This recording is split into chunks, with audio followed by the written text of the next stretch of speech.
Hello everyone and welcome to this week's commentary. This would be a match that was played in 2005 in the Chinese National Xiangqi Individual Championships. Red was Grandmaster Hong Zhi, who would win the event that year, making him one of the youngest Xiangqi Grandmasters. His opponent was Grandmaster Lin Hongmin from Shanghai, who made his name in the 1980s. So this could be viewed as a match between young and old, different generations of Xiangqi players. This game was selected as one of the top 50 brevities in the history of Xiangqi from 1958 to 2008. This was a series that ran in the periodical Qiyi back in 2008 and 2009. Without further ado, let us see how Grandmaster Hong Zhi won that match. And just a note, Grandmaster Hong Zhi is well known for his prowess in very complicated situations where he would be able to pull off many brilliant kills out of nowhere. Okay, so without further ado, central cannon, Grandmaster Lin Hongmin countered with the same direction cannons. Foul Chariot versus rank Chariot. So the basic opening system is now defined. Red chose a slow approach with h8 plus 7 to develop both horses as proper horses. Black did the same.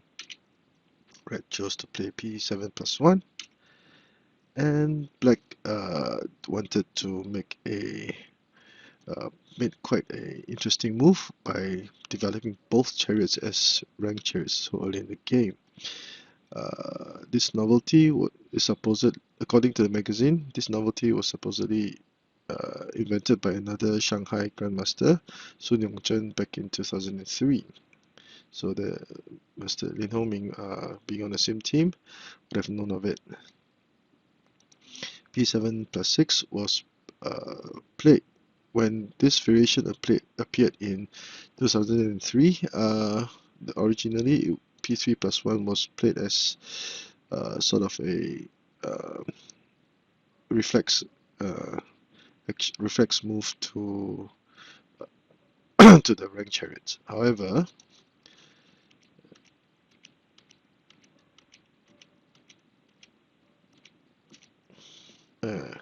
this would lead to a very complicated situation for both colors, and Black would have Black would have his chances in this situation. And Red's congested left flank would be quite an issue for Red, and Black. The major pieces of Black, especially the horses, would not be prepared to develop from the central file. Another line that was given in the magazine was a9 equals to 6 for the double pawn chariots.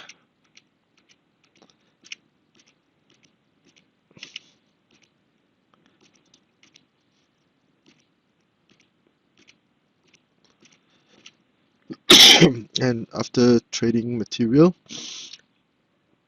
it would be material-wise, Red would have 2 cannons, 2 chariots, but Black would have 2 cannons, 2 horses, and 1 chariot. Material-wise, it would be an even situation, but Black's horses would be very undeveloped, and the presence of the 2 red chariots so early in the game would mean that Red would enjoy quite a significant advantage. So P3 plus 1 was a reflex move that was made in the past, which was improvised with H7 plus 6 in 2005. R9 equals to 6 was played in the match, and another variation was also discussed whereby R1 equals to 4 was played. A6 plus 4, R9 equals to 7 to protect the horse, 7 plus 1.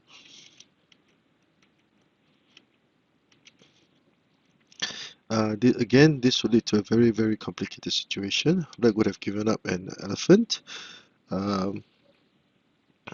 This would have given up an elephant, and Red would enjoy the slight advantage. Now, this situation here would have been better than what went on in the match. If r9 equals 7 were not played, another variation was h7 minus 5 to link the horses up at the centroid. Black could attack.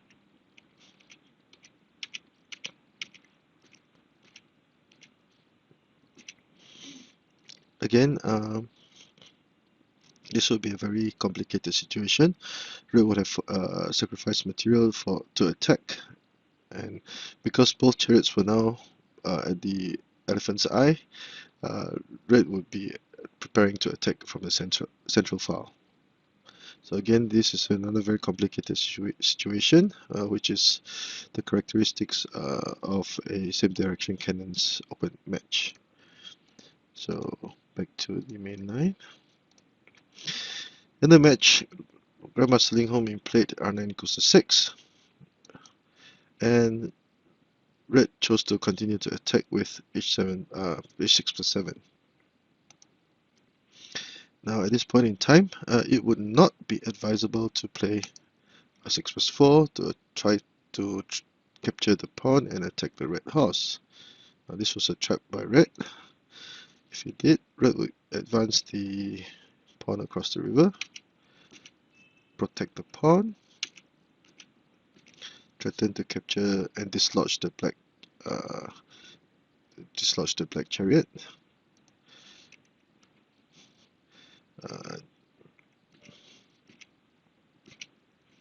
And because the elephant had already moved, black could now offer a trade of chariots. If the chariot moved away, the pawn would be prepared to storm this file, so red would have a significant advantage. So r1 equals to 4 was played, and red continued with c8 equals to 7, threatening to capture the black cannon and capture the horse to gain material, which is why black played r4 plus 2. And red will continue with r9 equals to 8. Black will go for the cross riverbank chariot, and red will protect the pawn in this manner. And black continued with c7 plus 1. Now, could black have played aggressively by sacrificing his cannon with c2 plus 4? The main idea behind this move was to block the elephant so that although it would be captured, black would be compensated by capturing the pawn and threatening to capture both the chariot and the red cannon in the same file at the same time. Now this line was also analyzed. Red would simply retreat his horse, threatening to capture the black horse. And black would counter in this manner. And red would charge the pawn across the river because the horse would now be protected by the chariot. Red threatens to gain material. And as can be seen, red would enjoy quite a significant advantage at this point in time.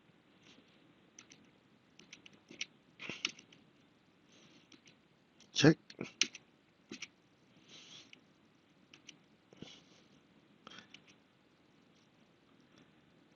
And red would have orchestrated a very big and a huge ferocious attack on black's right flank over here. Now this is another very complicated situation, and the margin of error is very small, but black can be very red can be very satisfied with this position. So instead of p7 plus 1, c2 plus 4 will lead to a very complicated situation. r2 plus 6 to threaten the horse and also add some pressure on the pawn rank. I could move the horse away, an attempt at a pin, and black would simply move this chariot here, threatening to capture the pawn or trade chariots if need be. Now this was perhaps the key move in this board. Now this was quite an interesting move because black would now be threatening to capture the chariot. The central pawn is protected by the horse. Now, by this time, once this position was reached, red would gain an advantage of over 400 points at level 26 onwards, and Xiangqi engine will be level 26 and onwards. And again, this is a very complicated situation. So, black will be forced to move the chariot away, and usually R6+1 was recommended by both the computer and in the magazine. In the computer, R6+1 was another possible variation, but we shan't go into that variation. Red would sacrifice, or actually trade the horses, force a trade of horses. And at this point in time, red would have garnered a major advantage. The reason for this advantage would be that this black chariot was now closed. Red's chariot was now in the open and was commanding a very important red file. And black's right flank was still very congested and had trouble moving. The threat of the cannon and the horse attacking these three black pieces was very imminent, and the black chariot, although it was on the red file, was semi-closed and could not move at will. So red would have garnered an advantage of almost 400 plus points at this point in time. Black could try to salvage the situation and attempt to attack red's right flank. A trade of chariots, which was a very good move because although the black chariot was semi-closed, red would use a closed chariot to trade for this chariot, and after trading the chariot, the king will be moved to the red file, and red would not have to worry about any possible tactical combinations by the by the black cannon and chariot. Now at this point in time, black defended with e7+5. One might wonder, could black have attempted to be very aggressive and capture the elephant? The answer would be no, because if he did, red would simply retreat his horse, threatening to capture the black horse and also attack the central pawn. And because there would not be any kill with these two moves, red would enjoy a significant advantage.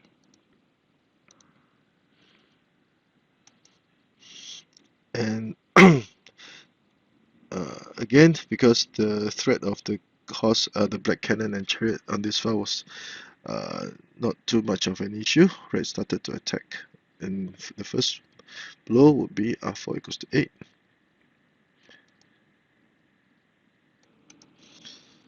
Now by this time, red would have amassed an advantage of almost 800 points at level 30, the Xiangqi engine level 30.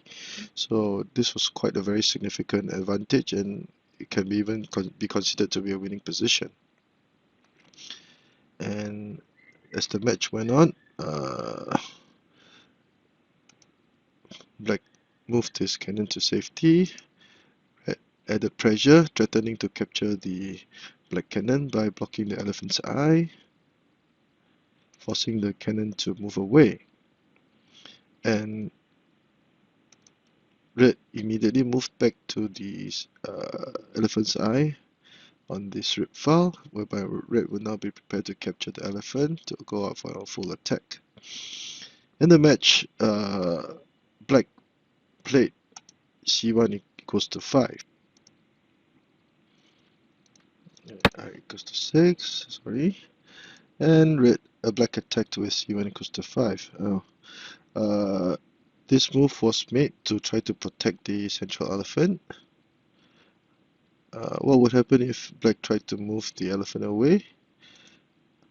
Red would simply retreat his horse and still threaten to capture the elephant and the horse in the same file. If the horse moved, the elephant would be captured, and this would be an immediate checkmate. For example, if the horse moved, checkmate. So this is to help the beginners visualize. So if black chose to move, let's say this way, black will capture the advisor, and there'll be many ways for black red to continue to attack by capturing the central pawn, etc., etc., and the advantage will be tremendous. So that is why black captured the central pawn to protect his elephant, but it was too late because red delivered the final blow with c5 plus 4. Now, by this time, red would have enjoyed an advantage of over 1,300, of almost 1,300 points at level 30 and above on the Xiangqi engine. Now, this would pry open the black defense. In the match, h3 plus 5 was played, and red continued with h7 plus 5. And at this point in time, Grandmaster Lin Hongmin resigned in just after only 22 plies. Now, let us backtrack a little bit. h3 plus 5. What would happen if black defended with a4 plus 5 against red's check? Red would still threaten to capture the capture the elephant, sorry.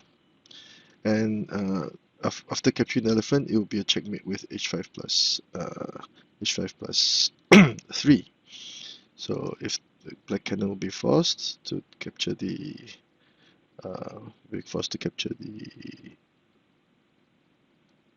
elephant, and red will continue to attack with g7 plus 5, threatening with the iron ball checkmate.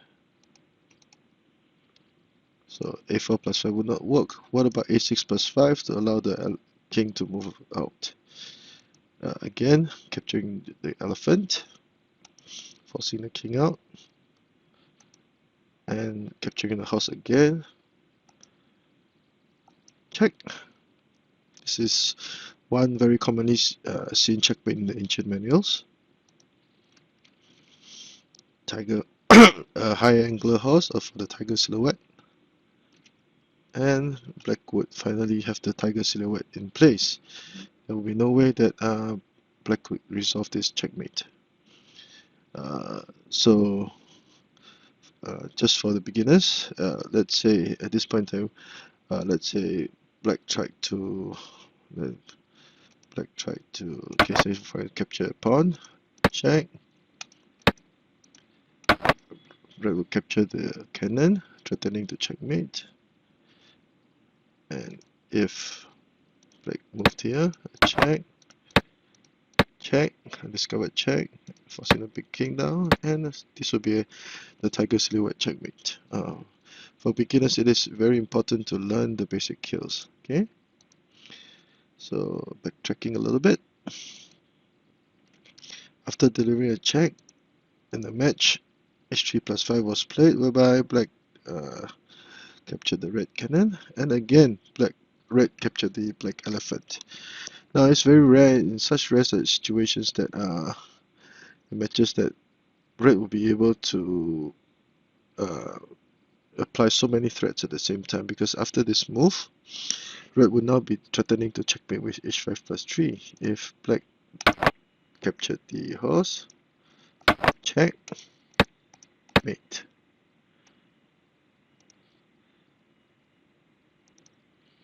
Now, let's say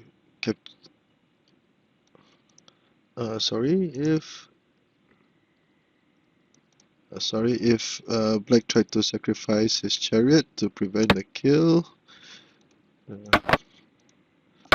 red will still enjoy a huge advantage.